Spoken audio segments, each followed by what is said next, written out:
For as long as I can remember, my brother and I have been traveling together, through good times, bad times, and even the very weird times. This is Derek, and I'm Paul, and on this trip we're going to Peru to see the ancient Incan city of Machu Picchu. Derek and I started our Peru adventure in Cuzco. From there, we hiked the Inca Trail to Machu Picchu. Finally arriving just before dinner, we got our first glimpse of the ancient site.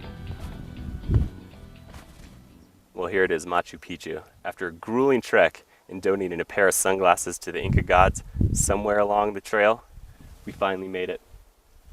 Now, to see it this empty right now is really rare. By mid-morning tomorrow, it'll be covered with literally thousands of people. We're gonna hike back up in the morning, see if we can get the sunrise and see what Machu Picchu is like first thing in the morning.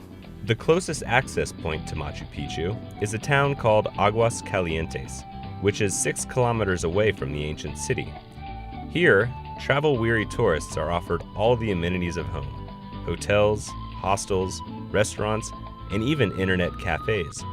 However, it should be noted that large tour groups will often come into town and rent out entire hotels.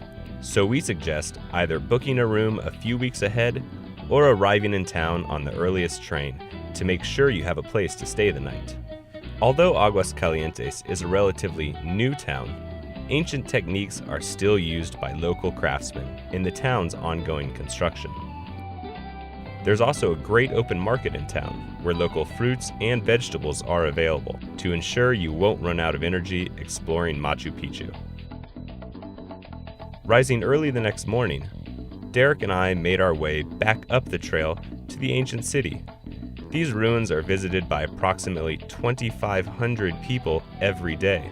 We wanted to get there early and see as much as we could before the hordes of visitors arrived. There are basically 2 ways to get to Machu Picchu from Aguas Calientes. You can take one of the mini buses that leave from the center of town, or you can take a steep, winding trail all the way to the top. Machu Picchu, which means Old Peak, was constructed around 1450. However, as the empire collapsed under the Spanish, it was abandoned roughly 100 years later. Machu Picchu was forgotten by the outside world.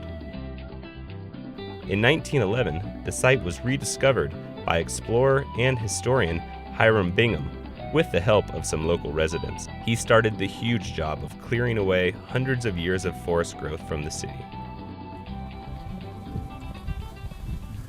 When Hiram Bingham came across this site, the overgrowth was unimaginable. Trees, rocks, shrubs cover the entire area. But luckily for them, it looks like the Inca invented the riding lawnmower. The construction of Machu Picchu is still a mystery. Human remains were found on the bottom of the mountain, but nobody knows how many people died building the city. And nobody knows if some kind of rope was used to climb up and down. But we do know that the Inca were master builders. Machu Picchu is comprised of approximately 200 buildings. Most of them are built out of blocks of stone. The blocks were cut with bronze or stone tools, and they were smoothed with sand. The blocks fit together perfectly without mortar. Even a knife blade can't be forced between the stones. There are many theories about Machu Picchu's actual purpose. Some say it was a defensive retreat for the Inca elite. Others believe that it was the estate of an Inca emperor. Either way, it is obvious that the Inca valued their environment. Nature's image is carved into the surroundings throughout the city. Towering 1,200 feet above Machu Picchu lies Huayna Picchu, which means young peak in Quechua, the native Inca language. Derek and I decided to climb Huayna Picchu for a different view of the ancient city. If you decide to make this trek, you won't be disappointed. The peak is dotted with temples and terraces that look down on Machu Picchu. With heavy hearts, we finally left Machu Picchu and took the train back to Cuzco. As our trip came to an end, Derek and I agreed that Peru is an amazing country, and we are sure to be back soon.